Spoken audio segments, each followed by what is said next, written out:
2020 budget, the preliminary budget, and go through that presentation to cover all of the changes that we're going to be looking at. The other thing I would point out is that there is a copy of the revenue and expenditure sheet and the omnibus budget at the table if anybody would like a copy. And there's also cookies at the table if anybody would like a cookie. I'm telling you, we're trying to drum up some activity here, you know, come one, come all, have a cookie.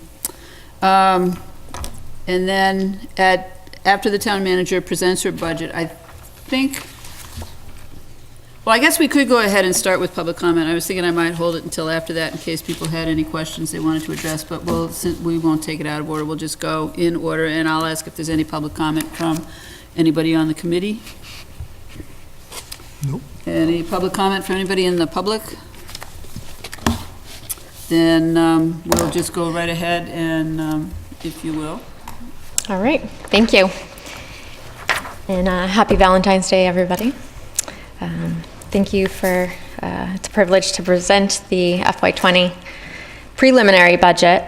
And I'll start off by going into what the process and so far for the timeline to date is. The Finance Committee began meeting in September of 2018. The Capital Planning Committee began in October 2018 and met with the various departments throughout November and December.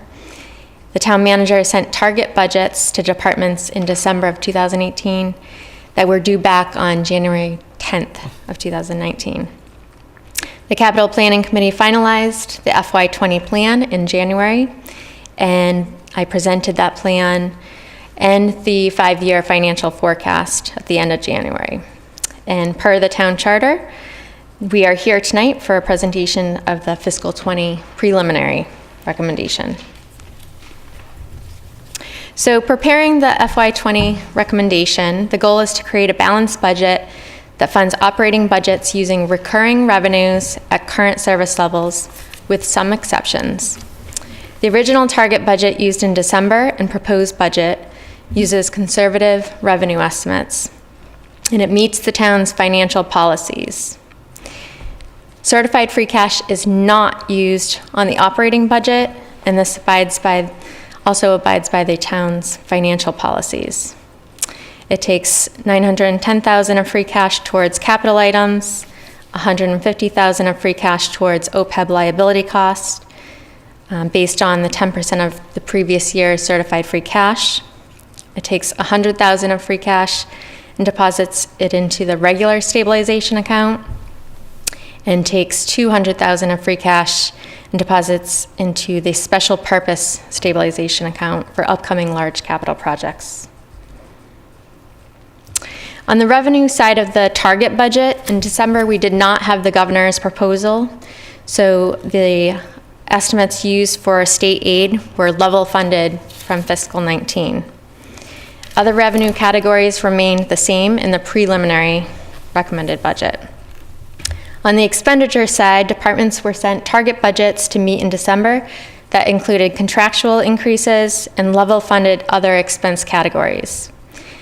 It included level-funded cherry sheet offset numbers from fiscal 19, state and county charges, and choice and charter assessments. It did not include an allowance for snow and ice, and it also included an 8% increase for health insurance. There are still some unknowns on the revenue side for the preliminary budget. The preliminary budget uses the governor's proposal for state aid and state assessments. The state aid figure is a 2.7% increase. On the expenditure side, we are awaiting our final health, liability, and workers' comp insurance renewal costs. The initial target budget formed in December included an 8% increase for health insurance, and in January, our insurance company, Maya, released the rate range for their members, and there will be no more than a 5% increase. So this was a savings which reduced that cost about $70,000. The Monty Tech assessment will not be received until March, and the target budget includes a 2.5% increase. I was also recently made aware of another unknown cost when the target budget was formed for the assessor's office for assessing software that could be upwards of a $30,000 increase. The snow and ice deficit for fiscal 19, the budget includes deficit funding of $150,000 for the remainder of the snow and ice expenditures for fiscal 19.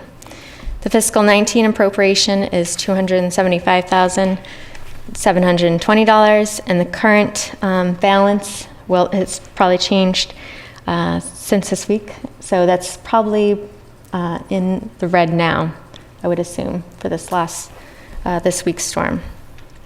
So last year, the deficit was $131,000 and was covered with end of the year interdepartmental transfers. There are 4 sources of revenue for the town, and they include property tax, state aid, local receipts, and other available funds.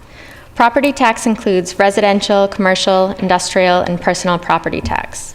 State aid includes Chapter 70, unrestricted general government aid, and among other categories. Local receipts includes motor vehicle excise taxes, penalties, and interest collected by the tax collector, fees from various permits and licenses from different departments, ambulance fees, solar net metering payments, fines, and the local option meals tax. Other available funds includes free cash, which is the unexpended balance from the previous fiscal year as certified by the Department of Revenue, unexpended capital, indirect costs charged back to the sewer for town services and their debt payments, revenue from the artificial turf revolving fund, and Lunenburg receives a payment each year from MSBA for an old school project in the amount of $534,198. So this chart just shows a breakdown of the revenue source by percentage. Property taxes are our largest single revenue source at approximately 65% of our total revenues. State aid is our second largest revenue source at 21% of our total revenues. Local receipts is 7%, and available funds makes up 7% of our total revenue available. Available funds includes the use of free cash, unexpended capital, sewer betterment for indirect and debt, water betterment for debt, septic loan payment for debt, and MSBA reimbursement for debt. This figure will fluctuate mainly due to the use of free cash. Some noteworthy highlights for fiscal 20, state aid figure is the governor's proposal is more than the fiscal 19 governor's proposed increase. The estimate for local receipts is conservative, and the available funds figure reflects a significant increase in the amount of free cash to be used on the capital plan. As indicated, this fluctuates mainly due to the use of free cash. One of the main goals of the fiscal 20 budget is to maintain conservative local receipt estimates in order to create a healthy free cash figure when actual local receipts exceed the estimated receipts for the year. And these are used for non-operating expenditures, and free cash allows for the town to address capital needs and put away funds into reserves, creating fiscal stability. When we look at revenues from property taxes, we take the prior year base at a maximum of 2.5% increase per Proposition 2.5, add an estimate for property tax new growth, and include the debt exclusions for the school and pavement management project to obtain the maximum allowable levy for fiscal 20. Here's a slide with a 5-year history of our new growth. The estimated new growth for the fiscal 20 preliminary budget is $375,000. According to information received yesterday from the regional assessor, we may have to adjust our estimate downwards based on existing building permits that will result in lower than estimated new growth figure of 375. So we will meet with the regional assessor in the immediate future to discuss their calculations. In terms of revenue from state aid, the budget before you includes the governor's state aid proposal. The budget proposal provides for an additional $221,669 in Chapter 70 funds, which is a 3% increase, an additional $36,975 in unrestricted general government aid, 3.5% increase, for a total, sorry, I have those figures wrong, 4.3% increase, and additional $29,522 in unrestricted general government aid for 2.7% increase. And the total estimate for fiscal 20 is $9,250,358, a overall increase of 2.7%. 40S Smart Growth is included on both the revenue and expense side. If not in the state aid figure, it will be removed on both the revenue and expense side for this school. That's a separate line item in the budget. And the governor's proposal includes $17,686 for 40S Smart Growth money.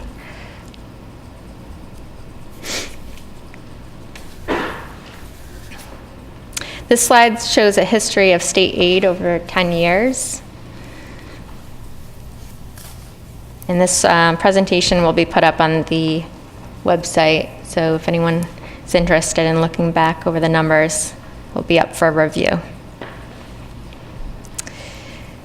Local receipts is another category of revenue. The estimate used for local receipts for fiscal 20 is an increase of 2.36%, or $69,336 over the previous year's estimates. This includes motor vehicle excise taxes, licenses, permits, fees, fines, investment income. And again, I want to reiterate that by keeping our local receipt revenues conservative, we end up with a positive free cash that allows us to continue to fund our capital needs and put away reserves into stabilization, special purpose stabilization, and the OPEB trust fund. Here's a slide detailing the actual receipts from fiscal 17 and fiscal 18 and the estimates used for fiscal 19 and fiscal 20. Revenue estimates for available funds includes the level funded MSBA reimbursement amount of $534,198 for an old school building project, the indirect cost for town services and debt payments attributed to sewer enterprise and water enterprise, and the use of $43,500 from the artificial turf revolving fund to pay for associated costs for the artificial turf fund debt for fiscal 20. The use of $6,350 from bond premiums reserved for capital, the use of $167,129 from prior years unexpended articles for capital, and the use of $1,360,619 from free cash to offset the fiscal 20 capital plan, OPEB, regular stabilization, and deposits funds into the special purpose stabilization. Now on to the expenditure side. Expenditures are a reflection of the cost of providing a level of services to residents of all ages in our community, to visitors traveling or doing business in Lunenburg, and maintaining or improving our assets. As a town, we provide services to students, we provide health and human services to seniors and veterans, recreational services, public safety to all, and the balance is to provide the best level of service given the available resources, maintain our assets, and put aside funding for anticipated capital and into our rainy day fund. Outside of the cost of providing services for the town, other expenditures include the assessment for retirement of town and school employees, cherry sheet offset charges, which include tuition assessments for school choice and charter schools, and state and county charges.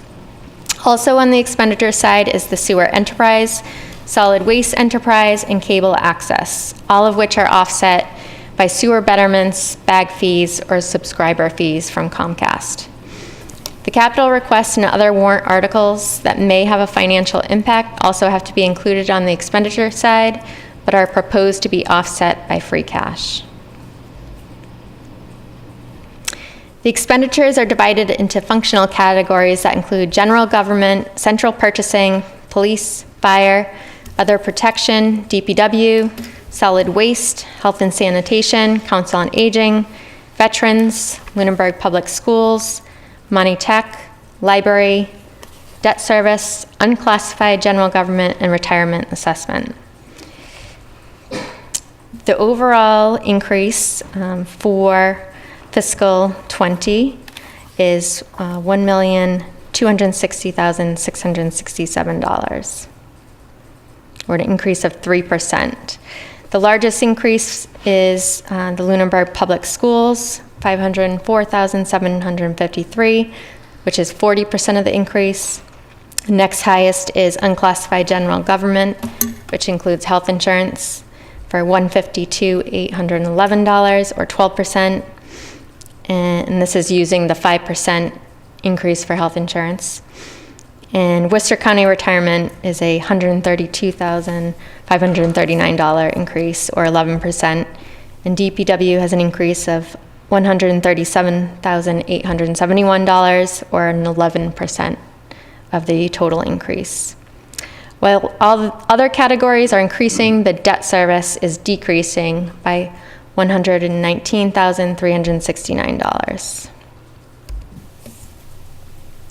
So in December, departments were sent budget documents where they were asked to meet target budgets that included contractual increases in level funded expense categories. This slide highlights what the target budgets included. For the general government, included an additional $60,000 for an assistant town manager / HR director, $8,000 increase for updates to the general code. For the police, included $80,000 for an additional patrol officer. For fire, included $58,000 for an additional career firefighter. For regional dispatch, it included $25,000 for an assessment increase. For DPW, it included $50,000 for pavement management, an additional $40,000 for facilities, and $45,000 for a full-time recreation director. The recycling program included $65,000 due to changes in the recycling market, where we will have to be paying for our recycling. The Lunenburg Public Schools included a 2.5% increase, which equates to about $504,000. Monty Tech, it was a 2.5% increase target for an increase of $20,000, and health insurance, an 8% increase for overall increase of $186,000. So when departments submitted back, the above target budgets included an additional $8,000 more than the target for additional funds for election, census, and registration workers' salaries. The police, it reduced, was a reduction from the target budget of $9,000. The fire, it was an additional $92,000 more than the target to hire a career firefighter. The associated cost, training for paramedic level service for employees, and funded overtime at 44%. For Radio Watch, it included $38,000 for weekend coverage for a desk officer of the public safety building. The DPW, it included $60,000 above target for stormwater related cost, and a reduction of $16,000 due to restructuring for vehicle maintenance. And the Lunenburg Public Schools, the total original request was $629,000 over the target budget recommended by the superintendent and school committee, which was at that time in December, it was a 5.9% increase. But that was based on using the 8% health insurance figure. So it's since come down. Highlights from the fiscal 20 preliminary budget include the general government funding the target and above target requests for an assistant town manager, HR director, election, census, registration, worker salaries, and increased software costs. For the police, it funds the requested budget for an additional full-time patrol officer. The fire, it funds a target budget and $16,000 of above target requests for continuation of paramedic training for the 2 new firefighters, and more adequately addresses overtime costs. For regional dispatch, it includes $3,000 coverage for the desk officer on holidays.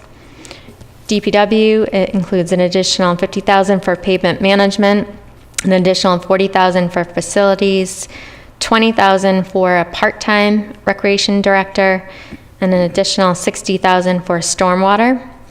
Recycling includes $62,000 for these changes in the recycling market. Health insurance, it reduces the insurance cost to the maximum of the 5% increase, or $116,183, but we will get the actual renewal in the end of February, so we're hoping for less than the 5%.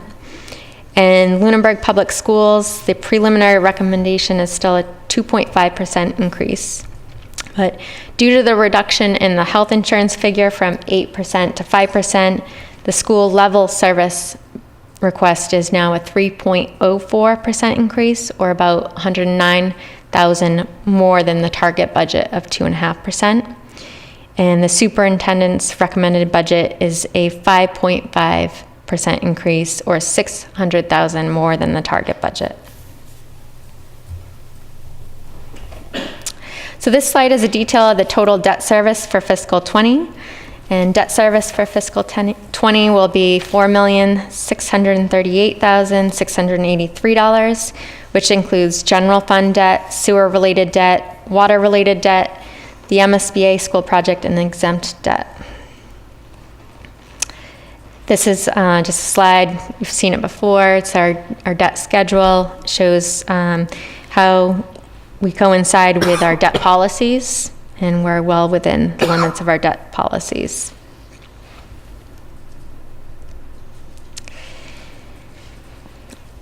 So the target budget in December started off with a projected 8% increase in health insurance costs per our insurance company, and then renewal rate ranges were released to a maximum of 5%. As I said, we'll receive our actual renewals at the end of February, and we'll make all the necessary adjustments to the health insurance line at that time.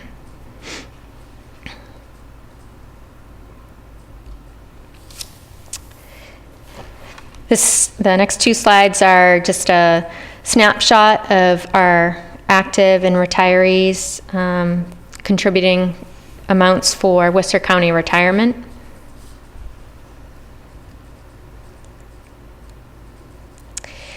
The fiscal 20 retirement assessment is $132,539, higher than the fiscal 19 assessment, or a 10.8% increase. And this is mainly due to the increase in the assessment for the unfunded actuarial accrued liability.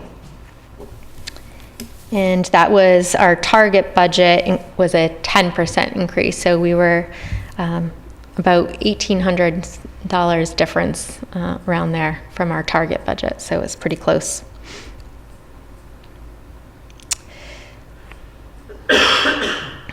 So cherry sheet charges, cherry sheet offsets, funds for the overlay and tax title make up non-appropriated expenditures. The cherry sheet charges and cherry sheet offsets are based on the governor's budget proposal and indicate a decrease in assessed amounts. We will watch closely over the next few months how the House and Senate budget proposals, if they fluctuate from these numbers. At this time, I'm recommending the tax title account to be increased by a nominal $1,500 to address the cost to put additional tax title properties through the tax title process. But in essence, the real cost that they need to move enough properties forward is closer to $25,000. So, but I would like to address that later down the road when some of these unknowns become more known.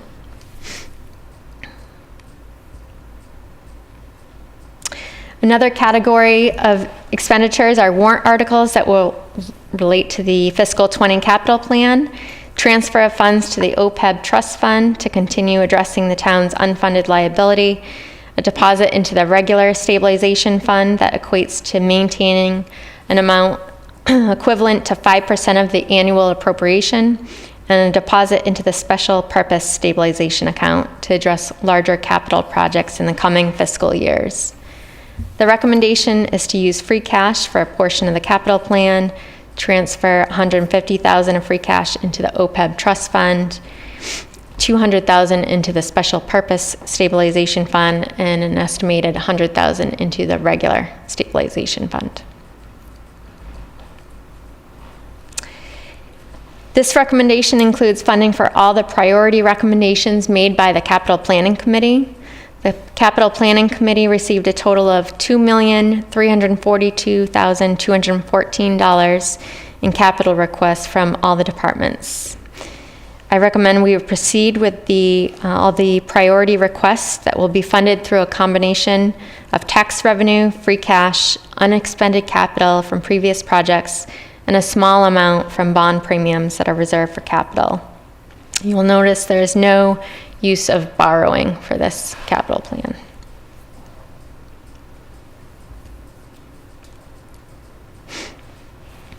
So less discretionary and discretionary. The budget recommendation reflects requests to meet the service needs for various departments.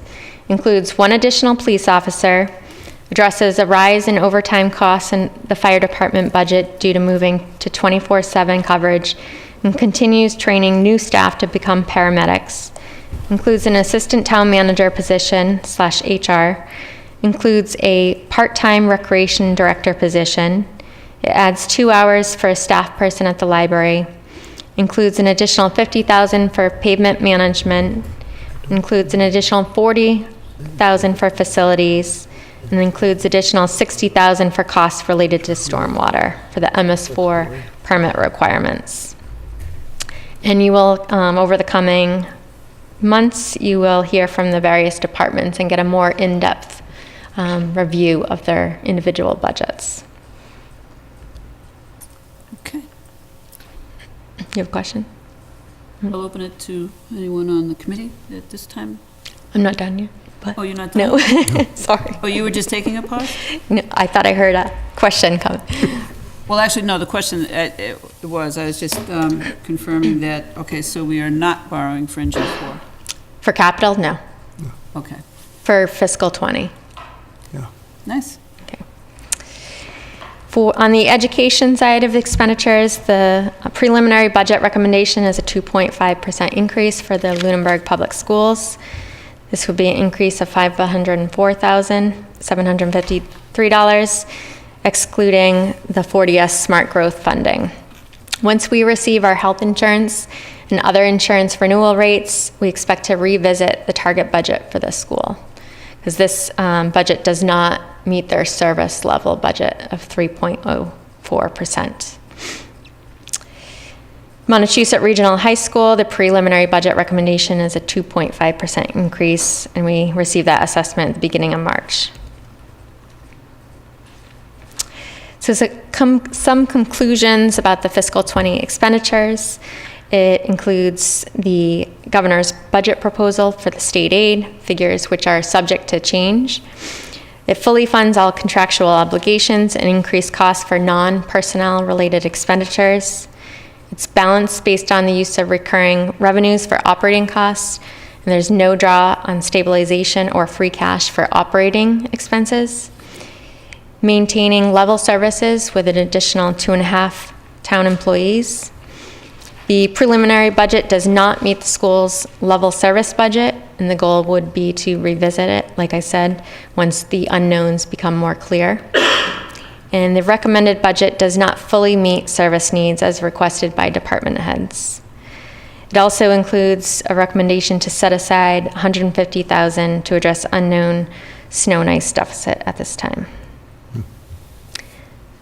And so the next steps are the Finance Committee will continue with meeting with departments starting on February 21st. The House and Ways Means budget is released the end of April. The Senate budget is released the end of May. Our town meeting is May 4th. Town election is May 18th. The state budget has, their conference committee is released by June 30th, and state aid is finalized in July. And that's all. And that's your schedule for the rest of the fiscal year. That's enough. Okay, now shall I open it to questions, or Sure. would you like to continue on? Yeah. Okay. We have questions from the committee. Yeah. On the assistant town manager position, you have a target cost of $60,000. Is that total employment and cost? that include medical and, No, just salary. so could you take a guess what the total cost of that position is to fund it for the year? If it's benefited, we include, so it's around 24,000 for the health insurance piece. Is this a position that you're going to speak more to later on, or should we ask you about what the function of the position is tonight? Yep, you go, feel free to ask Okay. now. What's the function of the position? And is it, are we talking about a full-time position, and are we talking about, what are we talking about, I guess? It likely would not be a 40-hour position, 60,000. I've done a little homework on other positions from towns of similar size, and I would see it being more maybe 35 hours, 30 hours, around there.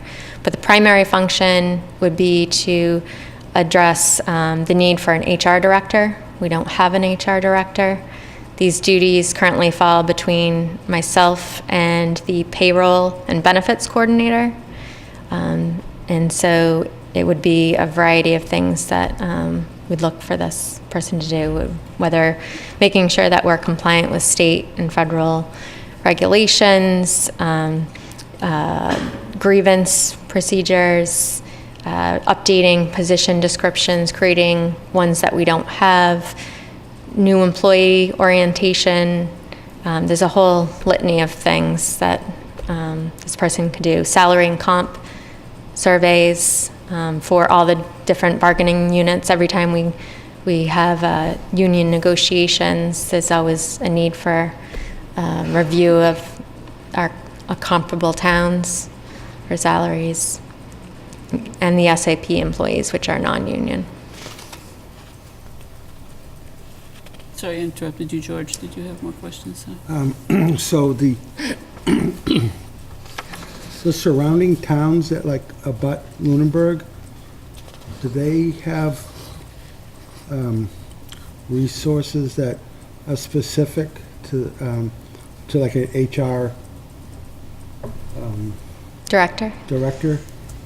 I'm still learning more, but the few that I've reached out to, they do have HR directors. And they're smaller than Lunenburg.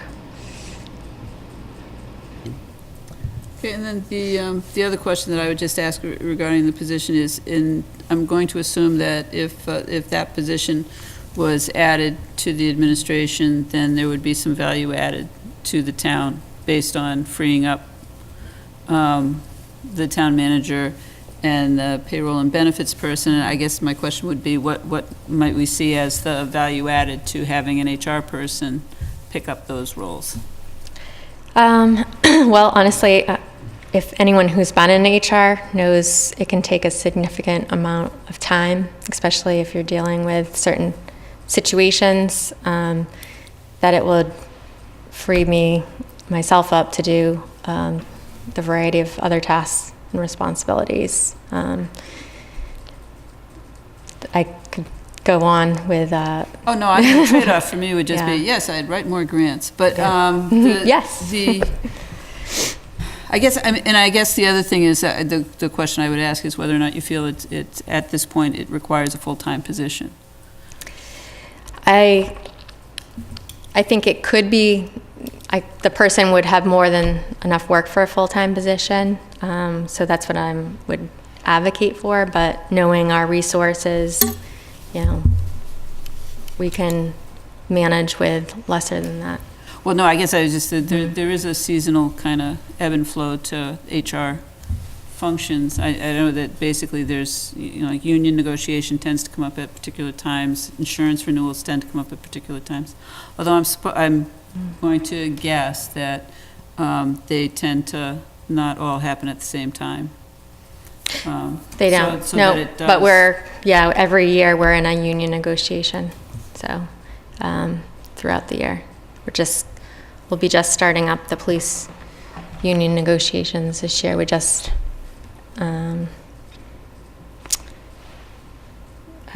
ended two not too long ago. So, but on a weekly basis, there's always HR related needs. Okay. The other, Oh, wait, can I just ask a couple of follow-ups on that? absolutely. Yeah. What types of qualifications is this person going to have to sort of substantiate the salary? Municipal experience in HR would be preferred. Okay. And if it's more of an HR position, why is it being called an assistant town manager? So other duties that I could see this person of that qualifications doing would be assisting with procurement. We have bid packages that need to be put together. So we have our templates for contracts, insurance requirements and that stuff, but the bid specifications piece, there's always a need for assistance, and that's time consuming, and other special projects that that person could do outside of HR. John? I have one, just follow-up sort of overview on the full-time equivalents. Does I understand then that this budget calls for an increase of 3 full-time equivalents, one for fire, one for police, and then this the assistant town manager / HR person, and that the fourth ad would be for the recreation director or recreation manager, and that's part-time. So I gather that is that part-time in that he or she does not qualify for, say, benefits? Correct. Okay. Yeah. And there, in the recommended budget, there is not an additional firefighter, and it addresses the overtime costs. Oh, okay. Yeah, I remember that now, sure. Yeah. Okay. And then can I veer away from Absolutely. personnel for a Go minute? ahead, yes. Great. I noticed a huge increase in free cash, which made my heart sing from FY19 to FY20. Could you tell me what that's attributable to, and whether it is a one-time hit, or is it a new level? I would not expect this again next year. Yep. It is an anomaly, I guess you'd say. So it's the unexpended, so our estimated receipts Yep. came in lower than our actual. It's a combination of factors. So when your estimated receipts are lower than your actual receipts, Yep. and the unexpended balance of all the departments' accounts, so that when it closes out at the end of the year, that's where you see a positive free cash. It's also attributable to the auctions and the tax title sale Yep. we held this past year. That was largely, so it a large number of uncollected taxes collected sort of positively affected free cash. And that part of it was a backlog. So that's not likely to recur, at least not in the volume that it did last year. Correct. Okay. Yep. As you become more aggressive on tax collection, your uncollected amount lessens, and you're going to see we'll have less tax title properties and less properties being foreclosed. I think I heard earlier in your presentation that you are spending some more time on tax title, so keeping it a little more current than we had. Yes, so our level of funding for the tax title, because it takes a significant amount of money, so we have to pay the tax title attorney to move properties through tax title and through to the foreclosure process. So 8,000 gets quickly eaten up by tax title attorney fees and all the fees that go along with court filings. So to address the properties that we do have on more, so we can move more through and get those off our books and the uncollected taxes back, I would recommend to increase that amount if we had enough funding to do so. And finally, thank you very much for your preliminary presentation on the budget and the some of the rationale behind the numbers. One of the points you made was that the police department and fire departments are dealing with increased calls, and so it's becoming, and that was attributed to the population increase. Does that mean that later on we should look for the same type of effect from the school department, for the school department? I can't answer for the school. I would let them. I think they do have a spike right now in enrollment for kindergarten and first grade classes. Okay. But I think they're looking into that. Okay. Thank you. You're welcome. Michelle, did I interrupt you? Did you have more? Okay. No, thank you. The one thing that I would like to visit is, and maybe we can do this the night that we hear from Public Safety, is what this does to the 10-year plan. Because I don't know if this means we're still on track because we doubled up on fire last year, or we're not on track because... We're on track for our original plan. It got fast-tracked, essentially, at the May town meeting by adding 2. But if you look at Chief Sullivan's original 4-year plan, it keeps us on that track. The goal of putting the funding in for the paramedic level training is to make sure those 2 individuals do get the training they need to receive in order for us to be on schedule for applying for a paramedic level license. And at that point, outfitting, I think it's in fiscal 21 that the ambulances are also in the capital plan to be outfitted to be paramedic as well. But it also, we needed to address the overtime costs. It was underfunded, and it would have been a significant increase by doing both and addressing the overtime. So, and the police plan is on track as well. It's been 1 patrolman every year so far. But if we could speed it up, that would be okay, too. Okay. But we can't because we have... all right. Then at this point, I would ask if there's any questions from the floor. Mr. Rogers, come on up. Stay there, directly, because you can, these are questions that you can answer, I'm sure. My name is Dave Rogers. I live at 82 Highland Street. The first question I have is, would you explain in more detail about the overtime for the fire department, and how, I thought I heard you say that we wouldn't be getting a person, but we just pay overtime. Is that right? No? The chief, you want to come up? Well, we have Chief Sullivan here. I'll let him. He knows the numbers inside and Basically, our overtime, Speak up into the... basically, up until 2 years ago, we had 3 people, 3 full-timers. When they were on their days off, there was no one to work it except per diem shifts. So the amount of overtime that we had in the budget was basically for just callback. A year ago, we added 1 position. So with the schedule everyone's works, that allowed 1 person on a day off on any given day. So it didn't, the full-timers have right of first refusal on any of the shift coverage. So that increased slightly. Now with adding the 2 people, we cover 6 days a week, 24/6. Any given day, there are more people off duty that are available to take that overtime. So to cover those shifts properly, we were nowhere near well-funded for it. Currently, we cover about 60% of the shift coverage with full-timers and the other 40% on per diems. Like the police, it goes to the career people first. They have right of first refusal.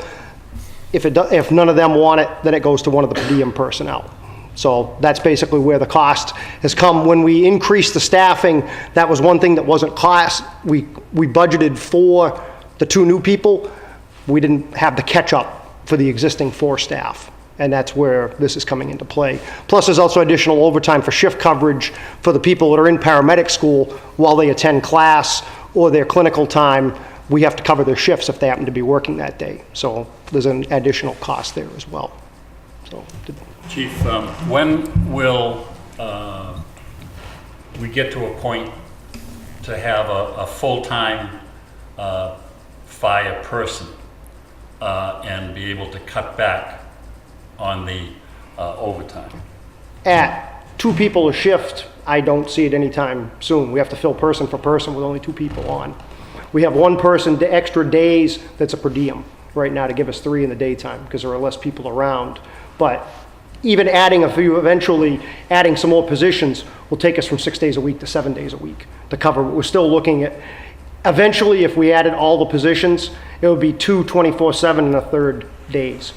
So again, we'd be running at pretty much minimum staffing. We wouldn't be like dropping 1 person and not filling. That was my concern with not covering the overtime properly. So in the foreseeable future, you don't see that we'll be able to accomplish an additional person without doing away with significant overtime? The overtime would be the cost that goes along with it. To cover the earned time off is approximately 20 to 21,000 if you covered it at maximum overtime. And again, we don't fill it with that because we fill with some per diem. But it's a cost of adding more coverage is we have to cover those shifts. Okay, so the bigger we get, the more exacerbated this situation becomes. There are always going to be additional costs with the coverage. Okay, thank you. The other question I have deals, and I don't know the name of this, but the account that the actuarial firm came in and told us we owe mega millions for OPEB? OPEB, okay. And how much do we owe and how much are we going to contribute to that? Roughly. Give or take $1 million or 2. The contribution, the last actuarial, I'm going off the top of my head, it was around, I want to say 40. 60, is it 40 to 60 million? not quite 60, I don't think, yeah. More than 40? Yeah, Okay. around, yeah. And how much are we going to contribute to this account? Sorry, 150,000. So in the last year, the town, between the finance committee and the selectmen, adopted a policy to take 10% of our previous year's certified free cash to put towards OPEB. Okay. I have some real trepidations about that. And the trepidations I have founded on the fact that I don't see how we are going to come up with $40 million to take care of this. Mm-hmm. And having said that, we are allocating $150,000 that we certainly could use in other places for that expense. It's tantamount to a young couple, when they buy their first house, putting an extra $50 away a month so that the pay down will be quicker. I mean, you need every penny you can have at that particular juncture to live. And it's kind of exponential at that particular point. So $40 million, and I know the bonding situation. They say that, well, you know, if we don't do this, then, you know, they'll look down upon us because we're not a good bond risk. Baloney. Absolute baloney, okay? $150,000 isn't gonna make a break when you're borrowing millions of dollars. I don't think. This is my own personal thought. So my suggestion is that we look at this long and hard and you know, amend the directive from the Board of Selectmen and the Finance Committee or whomever that would free up money certainly that we could use. And in light of the fact that $40 million is a crazy figure, I think. So my recommendation is that we look at that. The last question I have deals with the capital plan.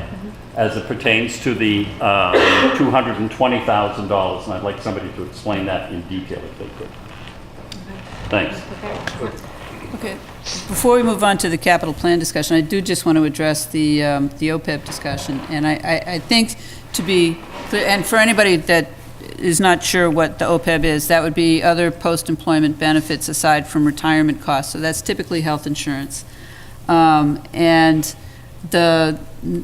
as the actuary sat here and presented, and I want to say that the first year I think I sat on the finance committee, I think it was closer to 60 million or something, and then due to plan changes over the years, that's come down. But it's a ridiculous number. It's also not something that would come due on a particular Thursday in a particular year down the road. It's basically going to be over a period of time that liability is going to exist.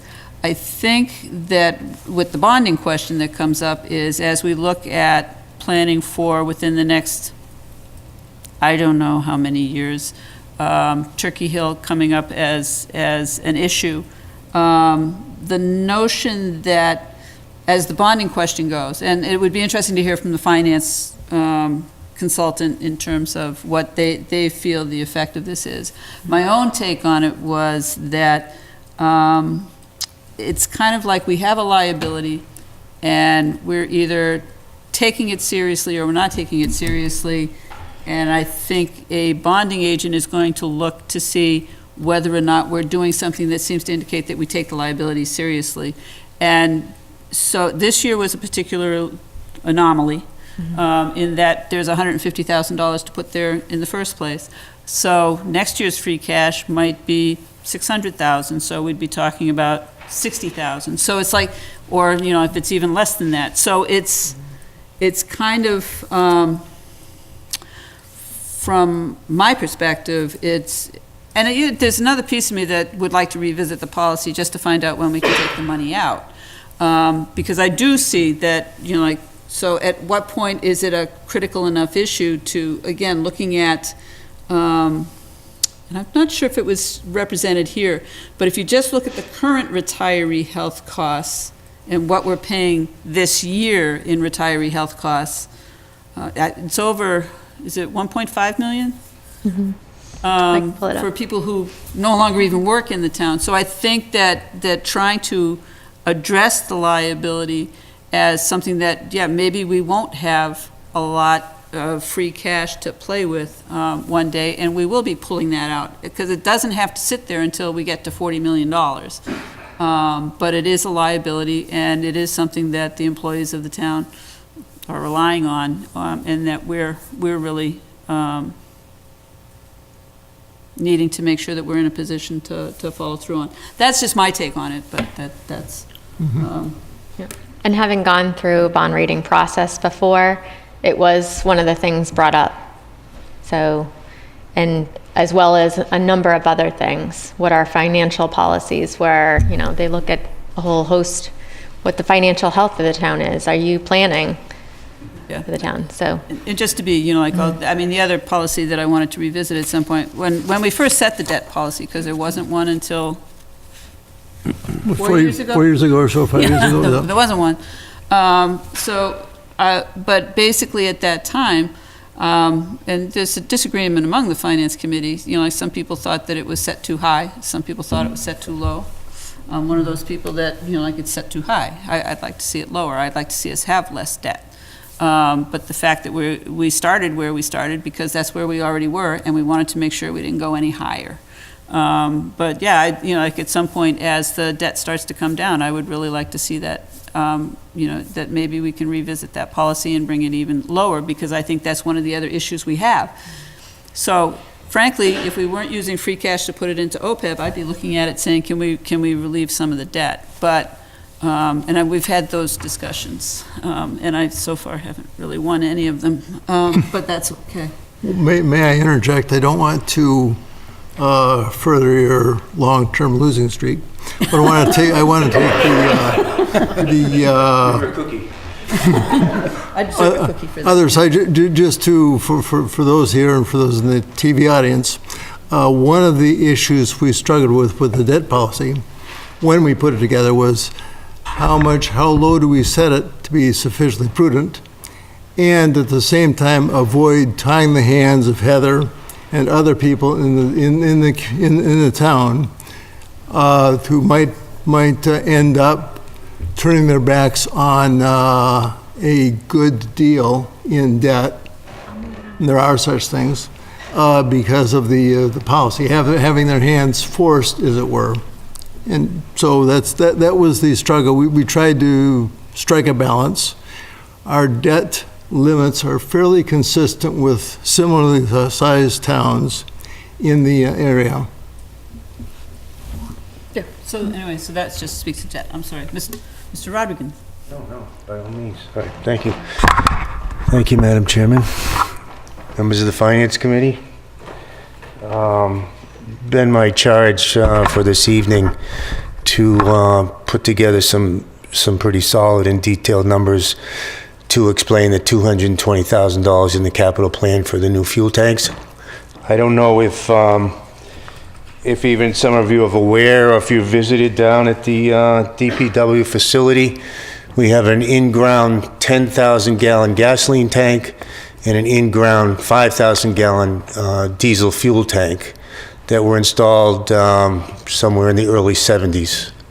It was a very good product at the time, and they've served us very well. We keep them monitored. There are no leaks, but there are insurance issues at this time, and if you need the specifics on that, the town manager can tell you that. But it's time to get them out of the ground and replace them before we have to do it in an emergency situation. So I've got here as a picture as we go along of what we're proposing. This is not exactly the one or the system, but it's similar, the above ground tank system. In fact, Terry, I misspoke. At the last meeting, you asked me, and for some reason I said fiberglass. These are steel walled tanks, and they're above the ground.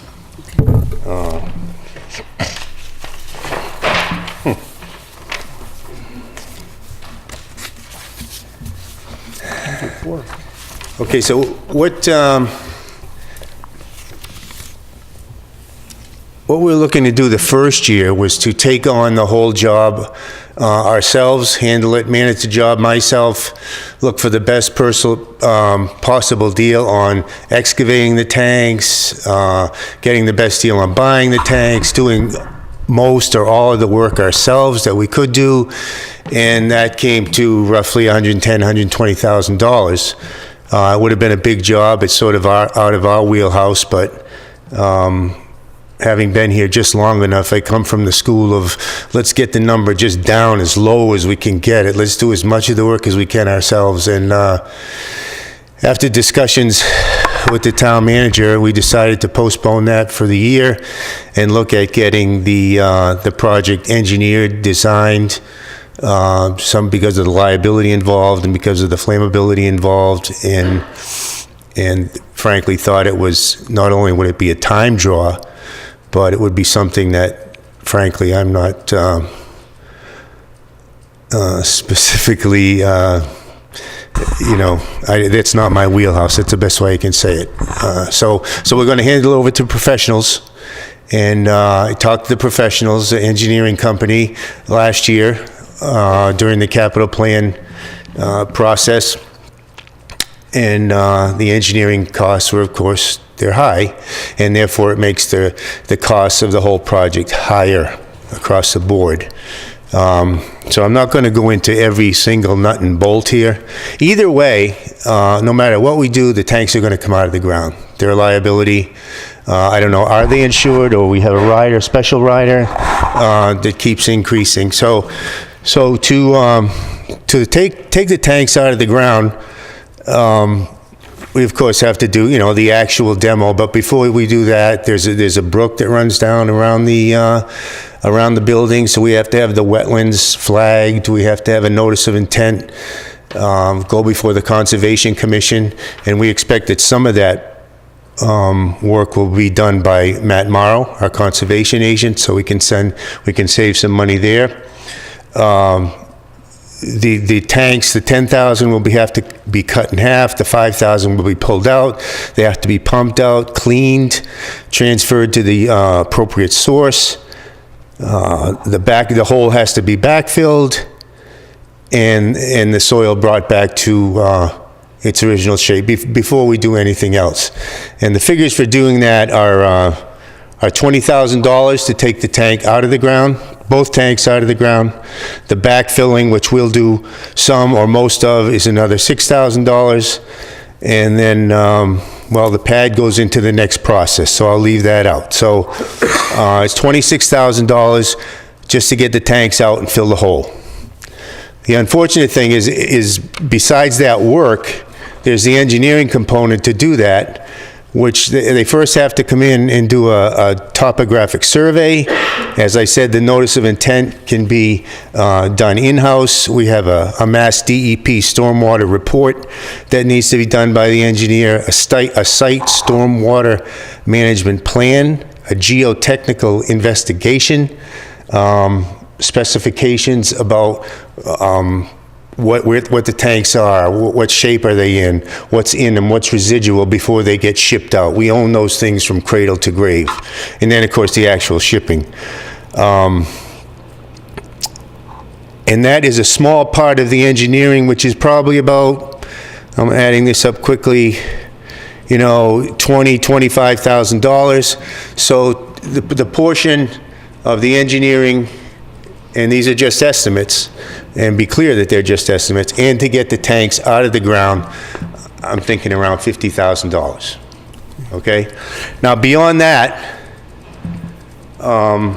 if we're going to replace these tanks, and the process so far has been to do that, you see, I'm just a caretaker of the tank. The tanks, they do assist the DPW, particularly this time of year, but the tanks are there to provide fuel, gasoline, 24/7 to our public safety component. I'm going to ask these fellows to come up and talk to you about that. So I see myself and my group as the support staff for public safety, and one of the necessary items of that support staff, and one of the necessary tasks, is to provide fuel in any conditions. And unless some of you have forgotten the ice storm of 2008, let me remind you how devastating that was. And the only reason that we were able to perform, I'd say, as well as we did, was because we had fuel in those tanks, and at that time we had an old, although viable, backup generator. So we were on the road at any time we needed to be on the road. We even dispersed fuel to some state vehicles, some state police, and that. So it was a necessary, very necessary to the success of that storm that we had those tanks. But I'm going to stop that there and let that continue in that vein. What we propose is the picture there. That's a little bigger. Two 2,000-gallon tanks. And so the question is, well, we have 10,000 there now, we have 5,000, we have 15,000. What are we going to do with 4,000? Well, the simple answer is we'll need more deliveries, but those two tanks alone put into place are, bump up against $75,000, $80,000. So it's a budget number, it's a budget function. We could get two 4,000-gallon tanks, we could get two 10,000-gallon tanks. You get up into that size, and of course you get the limited footprint. So we're going to put them in the same place, in the same footprint, and look to be frugal and keep them at 2,000 gallons a piece. There's no trouble getting the fuel. It's just that we'll have to monitor that more closely and get deliveries as needed. But skipping to the, there's a lot to it. There's a pad. There's the tank itself, there's all the components on top of the tank, the bells and whistles, the fills, the vents, the electrical into the building that monitors the tank, the venting onto the other side of the tank and out into the air. There's also a Vita root system which 24/7 on a daily basis monitors what's happening in the tank. Now with underground tanks, it's more of a danger. But nevertheless, the monitoring is required. Some of this stuff is required by DEP.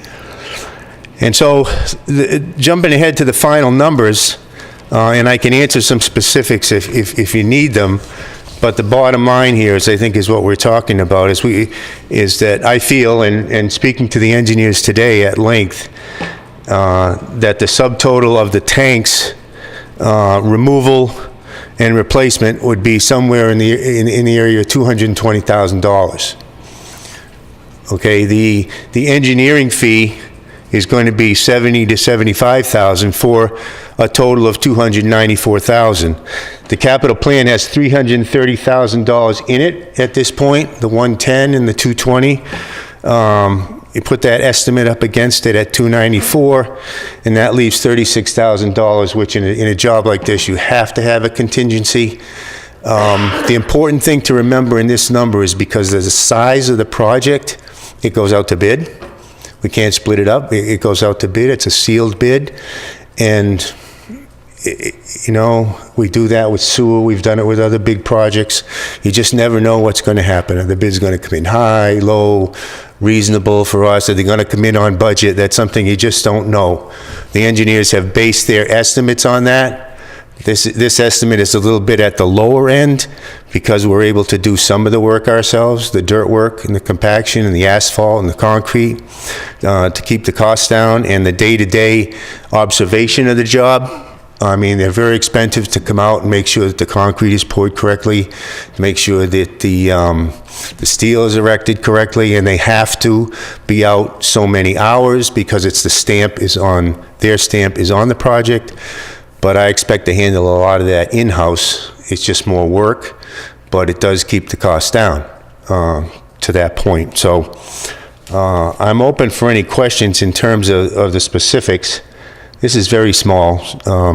Also in that number is the pump function itself, and then whether we use a key card or a fob, or whether it just does like it does now as it's moving. There's a small cycle of numbers, much the same as a gas station, only very small and hard to read, but modernized. So you get the fuel delivery, it comes into the top, it's all sealed, double wall steel tank. Police, fire, school, DPW come up, they put in their key card or switch or swipe, whatever they do, they fill, and then that is all sent to the computer of the administrative assistant at the DPW, which will separate it by car number in the case of the police, or truck number in the case of fire, and so forth. So we'll be able to monitor that. It'll be way less cumbersome to do it. So that's would be a very big improvement. Any questions? I do. I have a couple, just two actually. You mentioned pump, and you mentioned a great deal about sensors. Does this price include a backup generator? We have a backup generator. Okay, so it drives off the backup generator into DPW now. So that's correct? That's correct. We did in 2008. We had this antiquated used generator from Fort Devens that worked. I mean, you couldn't hear yourself think around it, but it did function, and it functioned well through 2008. But it shined a bright light on the fact that one of the largest components, as I said, of the success of dealing with that storm was having a source of fuel and gasoline. Yep. So we purchased a good used generator. We exercise it regularly, and there'll be some peripheral wiring that'll be done to it, but the generator itself is already in place. And the second question is two tanks. You've got two tanks right now. You're anticipating putting in two 2,000-gallon tanks. Why two? Why not one? Is it a safety issue or a backup issue? Or? Well, it's actually, I say two tanks, but it's actually one big tank with a partition in the middle. Okay? What you see in front of you there is that rectangle. That tank is inside that. That's the one you see is two 4,000-gallon tanks, but it's actually one. They call it two 4,000-gallon tanks. It's actually one 8,000-gallon tank with a double wall steel partition in the middle. So they have separate fills.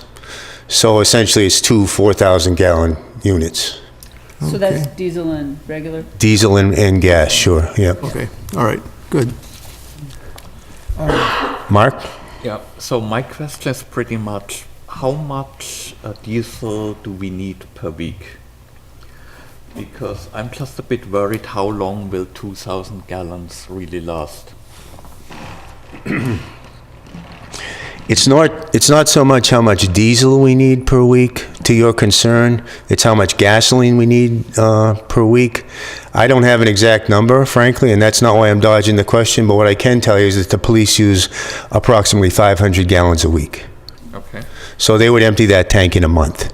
So we will have to have a monthly delivery into the gasoline tank on a schedule. As far as the diesel goes, that's why there's a 10,000-gallon gasoline tank and a 5,000-gallon diesel tank in the ground. This time of year, of course, we use a lot of diesel. I can actually get you those numbers. In fact, I have them from, I'm not going to bend down and pick them off the floor, but I can get you those numbers of the diesel that's used every year and the gasoline that's used every year. Okay. Be happy to get those. And to your concern about will we run out or, deliveries and more deliveries, well, yeah, it'll be, it's not inconvenient. Somebody brings it in just like they bring fuel to your home. It's on the side of the garage. It's not really a problem for us. We'll just have to be a little more vigilant.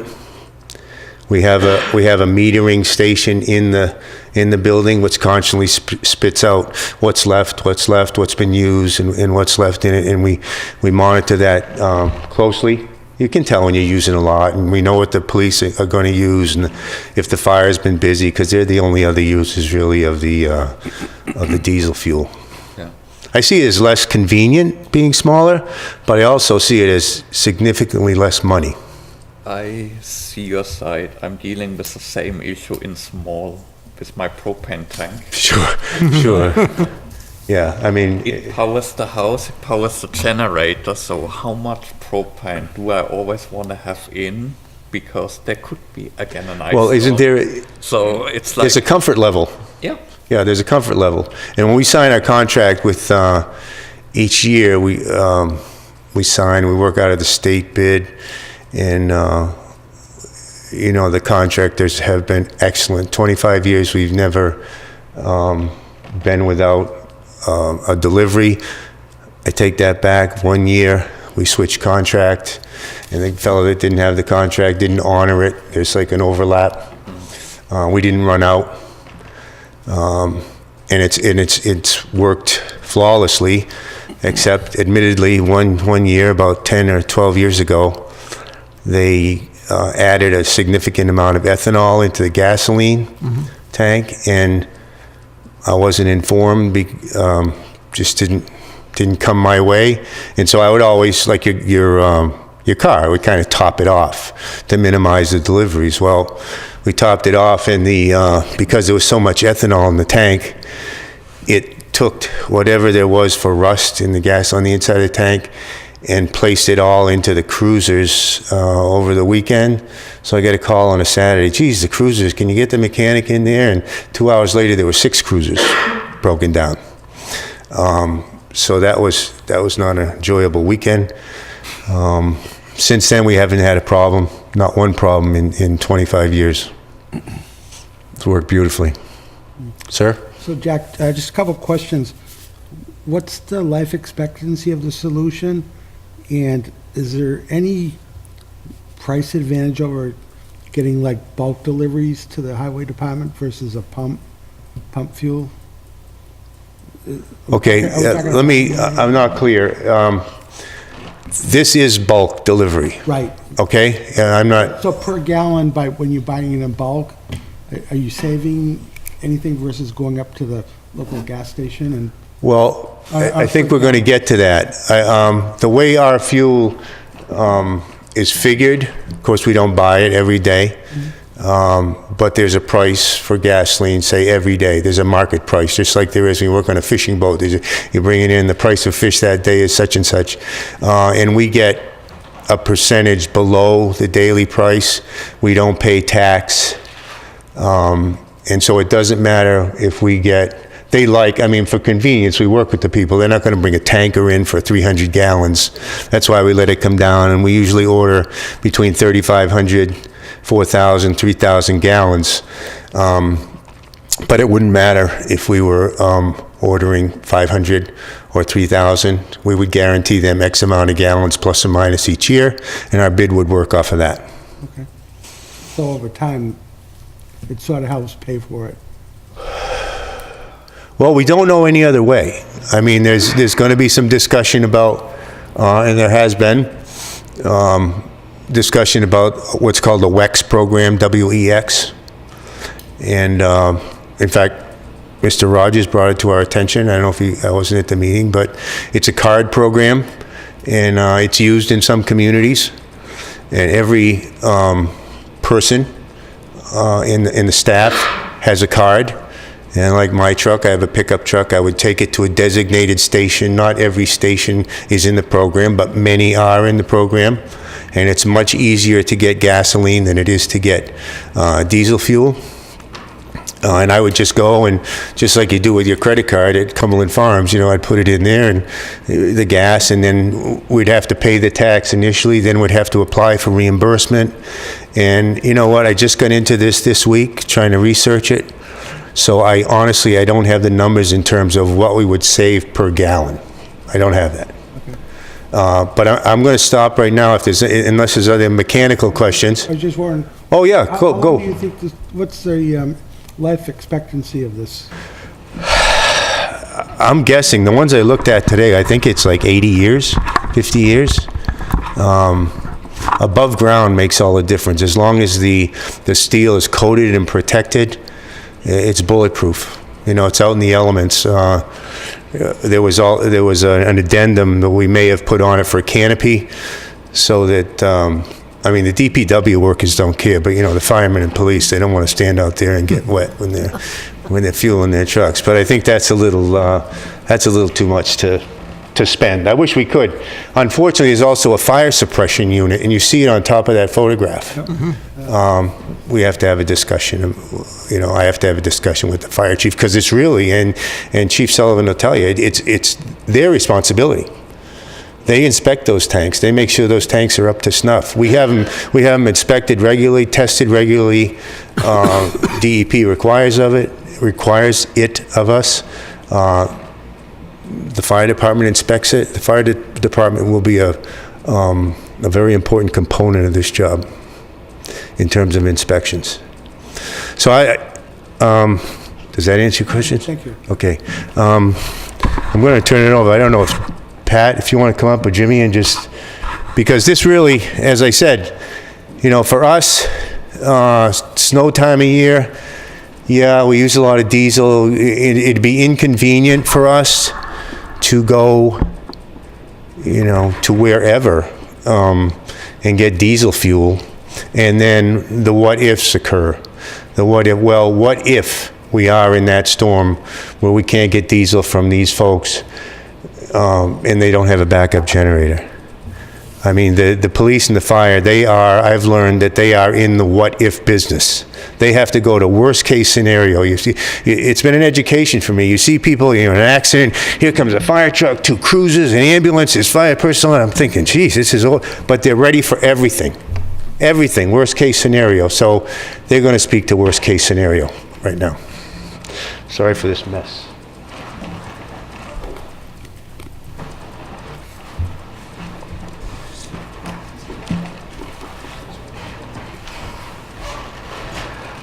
I guess my comments, just as fire chief, would echo what Jack said about the reliability of having it.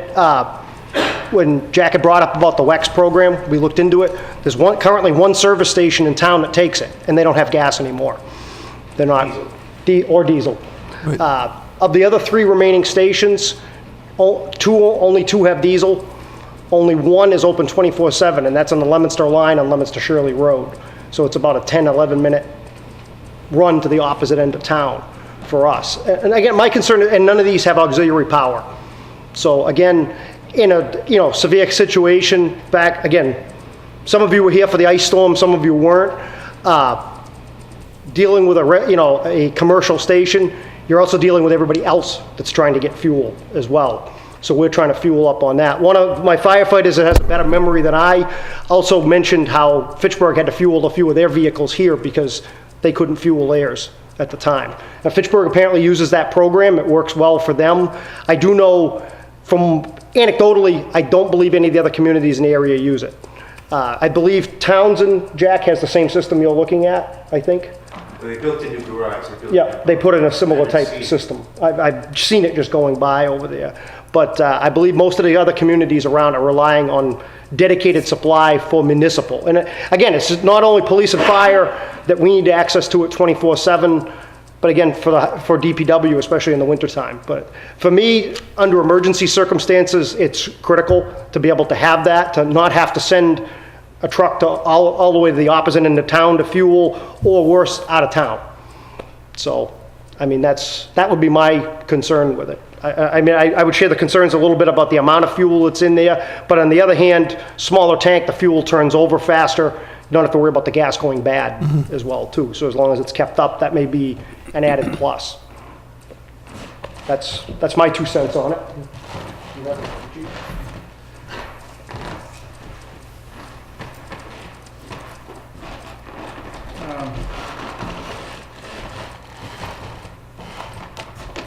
Obviously, my situation is a little more challenging because we patrol the streets 24 hours, 7 days a week. Other cities, the state police use cards because essentially they're pretty much all over the state. Some of the troopers don't live close by their duty stations, their barracks. So they don't have to gas up wherever they are. They might be a long way away from their barracks, and they may need to gas up. As Jack pointed out, however, during the ice storm, they were looking for gas from us because some of these gas stations aren't open because probably people couldn't get to those buildings to open them up so that they could get gas. That's a concern. I've seen that happen here up at the corner of 13 and 2A, where they couldn't get to the gas station to open it up because of a storm. The other concern is that this state doesn't require that these gas stations have generators, any kind of backup. In fact, few states do. Florida does because of the hurricane situations. Massachusetts doesn't require it, so none of them have it that we're aware of. So for us, that's a real concern that we may not have access to fuel. And as the fire chief probably just pointed out, we live and die by our ability to be prepared for any emergencies. We have to be prepared. That's what we went to school for. That's what we went to college for. That's what I have a master's degree in, is criminal justice, law enforcement, administration, management. You know, we're relying on institutional knowledge when we start thinking about changing the way we do business like this. You know, yeah, we all have experiences that we rely on and that we think we can solve the problems, and sometimes we become penny wise and dollar foolish when we think about these situations. We don't think that way in our business, unfortunately. I understand the burdens with respect to revenues. I understand that fully, but we cannot think that way. We have to think in terms of being prepared. And this is a situation where I find that could become very dangerous if we don't do the right thing here. Other cities and towns have done it. I'm just texting one of the local police chiefs. They use that system where they hand out cards and they go to the local gas stations. Well, that's all fine and well, but if they ever thought of all these little situations where those gas stations may not be able to provide them with the fuel that they need, I don't know. I didn't ask that question. But I can't imagine they could have, because I know full well that I bet you can't find one of them that have a generator backup system. So again, I can't emphasize enough how concerned I am. I started here in 1979. At that time, we had a gas pump right at the police station. And back in those days, the town management looked at that, that gas situation. When it came time to change that tank, they didn't want to do it. They didn't want to spend the money. And at that point, we thought that was a bad idea. And again, it was just being penny wise and pound foolish. So then we had to move our operation down to the DPW yard instead of gassing up right at our building, which was essentially much, not only more convenient, but in our eyes, we thought it was much more safe to have to have control over the fuel that we're putting in our cars to respond to emergencies. So now we had to rely on going down to the highway department. And that wasn't too bad because it was pretty well managed, and it still is.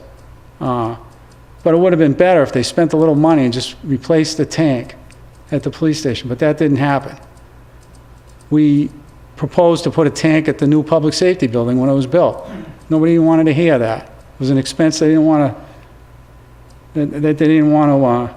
to bear. So, consequently, we don't have control over the fuel anymore. To think otherwise, I think, is crazy. But that's how police managers think. And the Fitchburg police chief still texting me about this issue.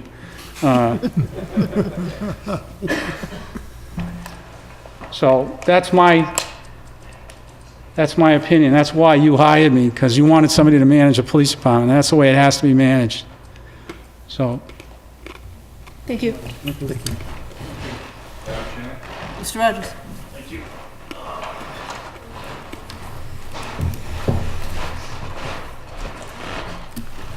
I'm not an expert in this field, but I have some experience in taking tanks out of the ground, both in the banking field and also the high-tech field, but I'm not an expert. So I called upon some people that I used in both of those fields to give me some ballpark figures, realizing that they hadn't seen the site, et cetera. And to take the tanks out of the ground here, they're the same numbers that Jack used. Okay? Next step. When I looked at the $220,000 plus the 110, I said, boy, that's a lot of money. Okay, and my gut just told me that that was a lot of money. And I looked at the situation and found out that the proposal is to take the tanks out and replicate them above ground. And I said to myself, well, why would you do that when there are other alternatives to that, especially when there's environmental concerns in close proximity to where the tanks are coming out and the new tanks are proposed to go in. So that was a concern. I looked on the website for the state and came up with this program that they have. And I found out that the the city rather, of Fitchburg has this program. And again, I'm not an expert in this. It would require more investigatory work on some people's part. But the way I understand it is that there is a card that goes in the vehicle, and when you need gasoline or diesel, you go to a gas station or a diesel outlet. And the way the program was explained to me was that you could go to any gasoline station or purveyor of diesel fuel or gasoline, okay? So that on the surface looked interesting to me, enough so that I wanted to pursue and find out, what's really involved. So I spoke with some folks in Fitchburg and asked them how they liked the system. And everybody that I spoke with, which is a limited amount of people, okay, 1,363 of them, Boy, you guys are sleeping. I spoke to some people, and each of them said that it was a good system and they liked it. Now, I also went and spoke with the auditing department of the city of Fitchburg and asked them, the numbers people, and they said they liked it. There's all kinds of reports and everything, and the bottom line was the cursory inspection that I did, they liked it, okay? So, trying to bring this thing into focus, I said, why would it make sense for us to replicate what we have, increase our environmental exposure, when we could? There's a difference between some $50, $60, $280,000. Okay. Now, I'm not naive enough to think that is the absolute number, because it isn't, I'm sure. Okay. But it spiked my interest, and I said, this makes some sense. So I then looked at it and said, this is okay, but 24/7 is really important. So I did some additional research, and I called the corporate headquarters of Cumberland Farms in Westboro and explained to the facilities folks and the construction guys my concerns, okay? And the folks in Fitchburg and the fire department confirmed that the two new stations, Cumberland Farms in Fitchburg, have wired for generators, okay? So I said to the chief of police, excuse me, the fire chief in Fitchburg, what do you do? He said, well, to be honest with you, if they don't have a generator, we have all kinds of generators, so we just bring them in and we're set up. Now that's an oversimplification, because I'm sure that there's work to be done. But the folks in Westboro at Cumberland Farms said that they have a system where they dispatch a generation team, and they go and they hook up the generator so that they're operational. Okay? Now, this really was like a 5-minute conversation, okay? So I don't know the specificity of all of this, but I knew that it was very important, the 24/7. And I truly do appreciate all the conversation that we've had here, okay? And I'm sure that we'll make an informed decision. But it was interesting from my side to at least go the other steps to see what the possibilities were. And nothing that was said here this evening I have a problem with. They're all concerns, and I share those concerns. But based upon everything that I've told you, and I don't want to repeat myself, I thought it was worthy of going to the next step and finding out some more information about it. So that in a nutshell is what I found out, why it made sense from my particular perspective to go and ask some more questions, and I'm sure that we've just scratched the surface here. And if you want to continue, fine, and if you don't, well, that's somebody else's decision other than mine. So I'd be happy to answer any questions that you have, and if I can answer them, I'll be sure to try to, and if not, we can get the information, I guess. So that's how I got involved with this. Okay. Well, thank you for bringing that forward. And I think that basically, I think any cost-benefit analysis is going to involve the concerns of the fire and the police, the concerns of the, basically the town. It's also going to involve, okay, so if we make this purchase, you're talking about what's the added benefit to having something in here versus using, where I work, we use the WEX system for some of our school vans. Okay. And it's great, but it is also, it would be interesting to finish the cost-benefit analysis of doing it, but I think that if we're talking over time and not having all the numbers in terms of the cost savings, I will say that, yes, the paperwork is great. Yes, the audit department, I'm sure, has a wonderful time with it. Having experienced, no, actually, I'm not going to say that. So I'm not going to say anything bad about Fitchburg. It's a lovely city.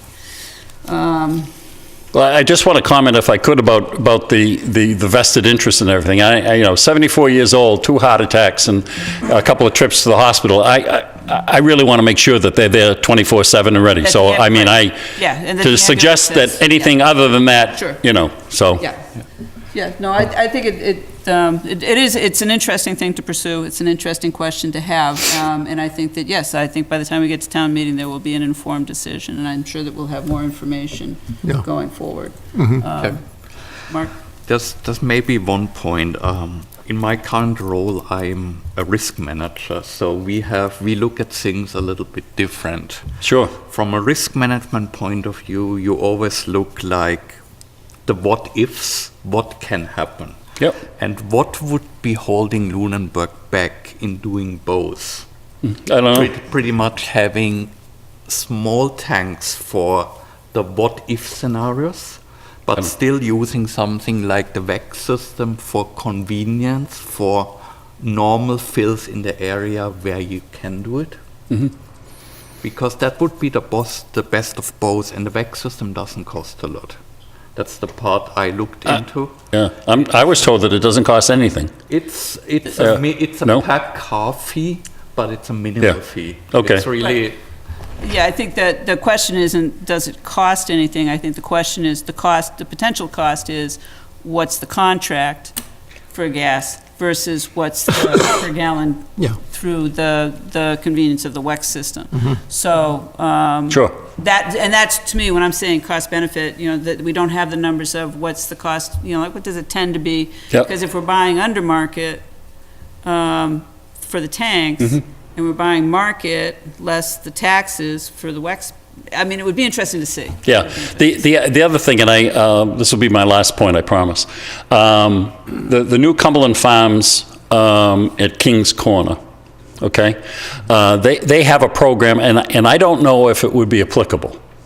But if you're a member of that club or something, you can save 10 cents a gallon. So I think that this is all part of the look-see of this program and the negotiations, so-called, and maybe there's some money, even if it broke even. The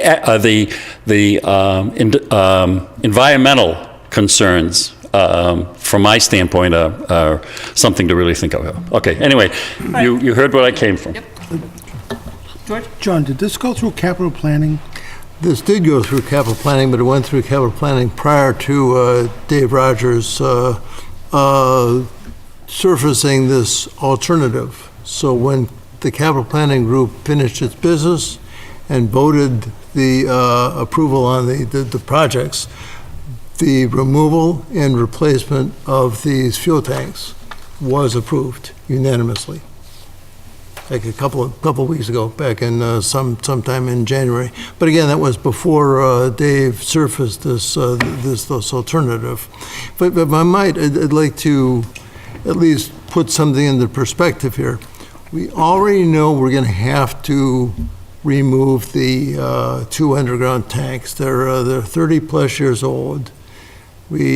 Pretty sure we won't find anything horrible, but we don't know. We know they're pretty much at the end of their life. I've been given to believe they're pretty much at the end of their life. Tonight I hear that just the rough numbers. I hear it's going to cost about $50,000 to remove the tanks, fill the hole, and the associated engineering. The total project, removing and replacing, is going to be roughly $220,000. Now, that means that replacing the 2 tanks with the other tanks is going to cost about $170,000. $170,000 sounds like a lot of money, but if we're talking about something that lasts I heard 50 to 80 years, even say if 50, it lasts. Say 50. Normally you say in ground 25, above ground 50. Okay, say That's the 50 risk years. I management, was, 50, yes. that's great. So when you divide $170,000 by 50, you get probably $3,250 a year or so. Barry? 3,400, okay, gotcha. And so it's like over the life of the asset, it just is not that much penny for the kind of safety benefit, incremental safety benefit that it confers, in my opinion. I just, I'm going to, I was a little bit rushed getting this information today, so I'll make sure that tomorrow I'll have Sam scan it and send it to each of you and whoever would like it, because your numbers are a little backwards there, John, but you don't have anything in front of you, so Okay. I've put you at a disadvantage by just having one copy of that. I'll make sure you all have a copy. If you put me at a disadvantage, it's the first time. Thanks, Jack. Yeah, okay. For the record, this is where I exit stage left, Okay, okay? I brought it, you can do what you want to do, I'm sure you'll make the right decision, I don't need any paperwork, this is, all right. all right? Yep, thank you. Thanks. Thank you for bringing it forward. Okay, did we have any other questions from anybody else?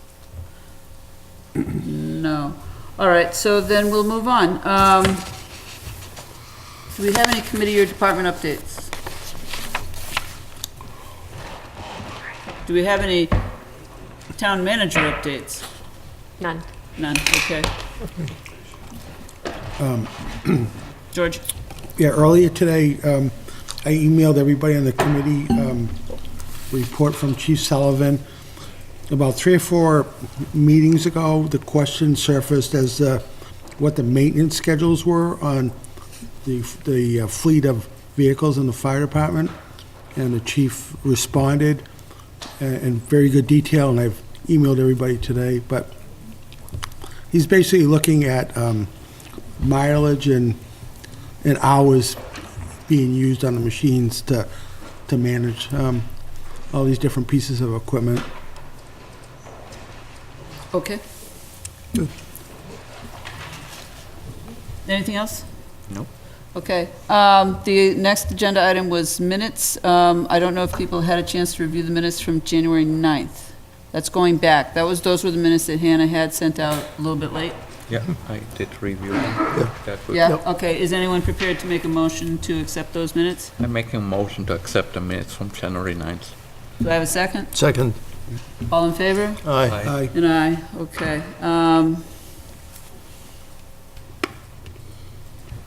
Sorry, I was opening the document. Do we have any other public comment? We have no public comment. Next meeting is going to be February 21st. We'll be hearing from the Council on Aging, the Library, and the Land Use Department. Again, if there is an issue with that night, there being snow or inclement weather and needing to cancel it, we would be postponed to the following Monday. Do we know where yet, if we end up having to be moved around, we might end up? I'll have to check on that. And I won't be here if it's on Monday. I'm sorry? I said I won't be here if it's on that Monday. I'll be planning board talking about pot. Great. I just finished talking about pot. Yeah, no. I don't think I'll ever be done. Okay, then, well, we wouldn't want to interfere with that, so we'll just, keep your fingers crossed that we don't have any snow before Thursday of next week. And the other, yeah, I guess there's nothing to add to that before the February 21st. So I guess with that, I would accept a motion to adjourn if I have one. So moved. Do I have a second? Second. Okay, all in favor? Aye. Aye. We're adjourned. Thank you very much.